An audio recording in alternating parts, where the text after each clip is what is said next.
Hey, what's up guys? This is Brad with Play Fitness, and I'm here with my friend, another soldier. I'm gonna introduce him in just a second, or let him introduce himself rather. But kind of in preparation for the upcoming Army Combat Fitness test, which will include a deadlift. We're gonna do a little bit of deadlifting today. And so what I wanna do is, work with this soldier here and kind of see what he does and how he performs deadlift.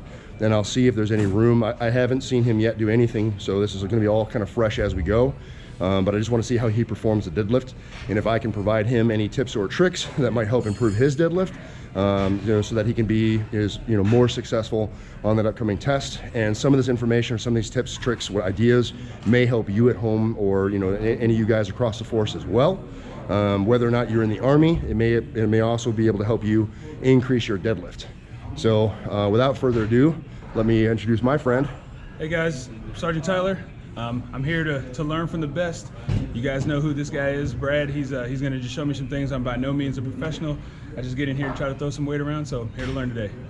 All right, cool. So we got the bar set up. I've got 155 set on the bar here, and really I haven't seen him deadlift yet, so I'm just gonna let him approach the bar and get set up and just show me what he does. I'll let him do it without any kind of critique. And then once we see what he does, we'll talk about his form and the things that I see, and we'll kind of go from there. So here we go. All right, let's see what you got.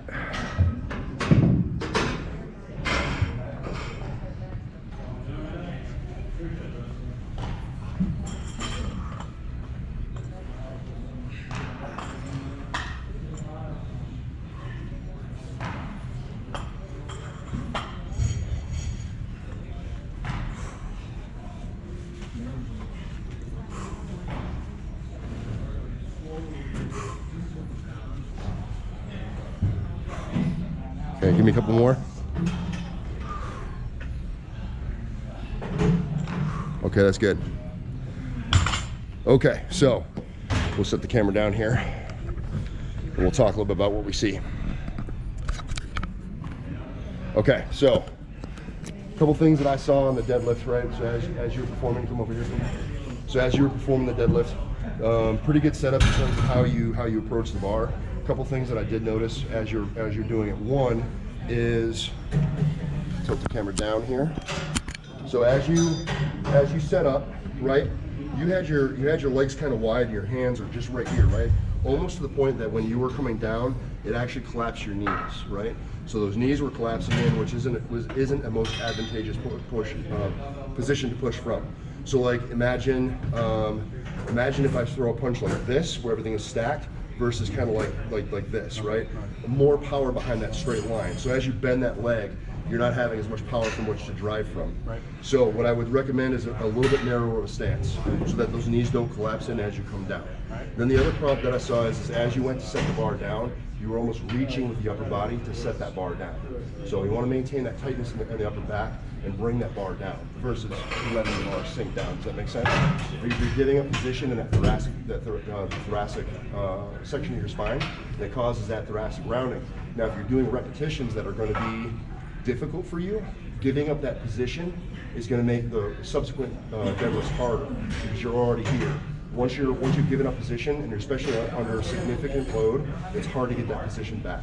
So you're going to maintain that tightness in the upper thoracic area, so that as you're setting it down, you're not releasing and rounding.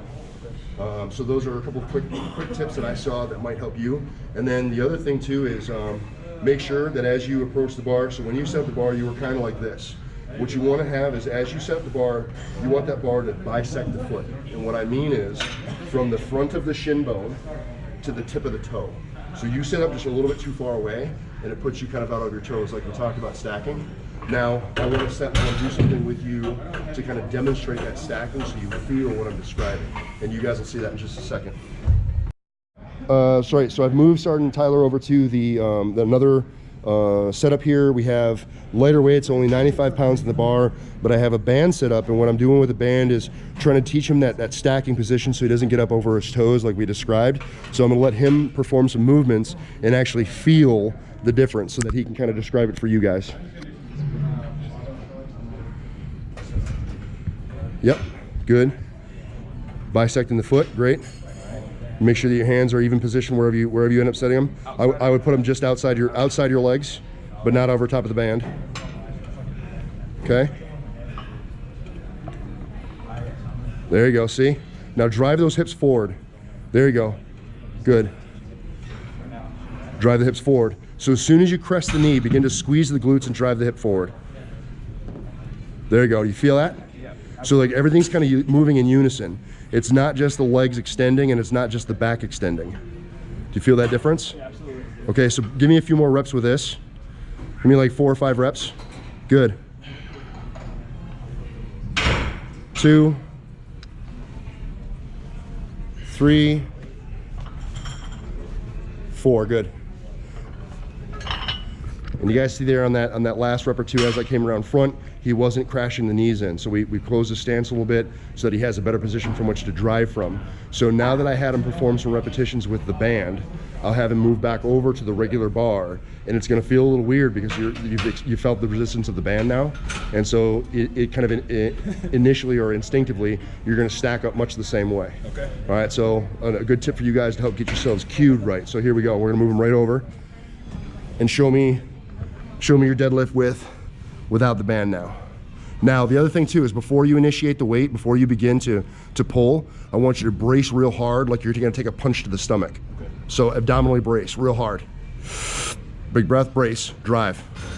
Boom. How's that feel? It's almost like the band is still there. Right. But you see, I don't know if you guys can see on the camera how much more smooth and in unison his movement is.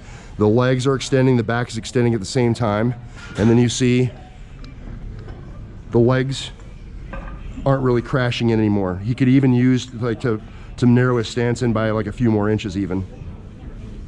Yep, good, good. Not really giving up that position in the thoracic spine. Good, it's good. All right, so those are a couple things that you guys can do. It's really simple and easy at home. All you need is like, one little band, and you guys can make these corrections for yourselves and, kind of cue yourself on the deadlift a little bit better and get yourself kind of moving in unison. More muscles doing something, performing a movement together is more power, right? That makes sense. So let's hear from him and see what he thinks of what we did and kind of how it feels, because obviously this has all been kind of one shot, so we'll see how he feels about it. So the biggest thing I can say is everything is activated, right? Quads, glutes, my core, everything is activated, and I think it's better than I usually feel. I normally feel it in 1 or 2 areas, but not all over. So that was excellent. So something like those little corrections, little tips, you feel like if you were to kind of implement them in your continued training, that it would help you better prepare for the test? Absolutely. Okay. Because the test is about explosive power. It's about sustained activity. It's about total body fitness. So doing this kind of thing would absolutely be beneficial. So if you notice, that one of the last little cues that I gave him was to make sure that before he initiated pressure onto the bar to begin to drive the bar, that he's bracing abdominally, right? Creating that intra-abdominal pressure. It helps stabilize the body, keep the body rigid, because if you hold the camera for a moment? Yep. If you are not properly abdominally braced, what's going to happen? This is all full of soft, squishy stuff, so you're going to cave. Once you start caving, you're going to lose pressure, and losing that position, it removes your efficiency in order to be able to apply appropriate weight to the force, or force to the bar rather. So if you're giving up position here as you're trying to stand up, you can see how that's going to be disadvantageous, right? So if you're tight in the core and this isn't collapsing, it gives you a good stable platform from which to apply power to that bar. So as you begin to deadlift, one of my biggest tips for you guys is don't just grab the bar and jerk. Get a hold of the bar, big breath, apply pressure. Cool. All right, so little tip from me to you guys.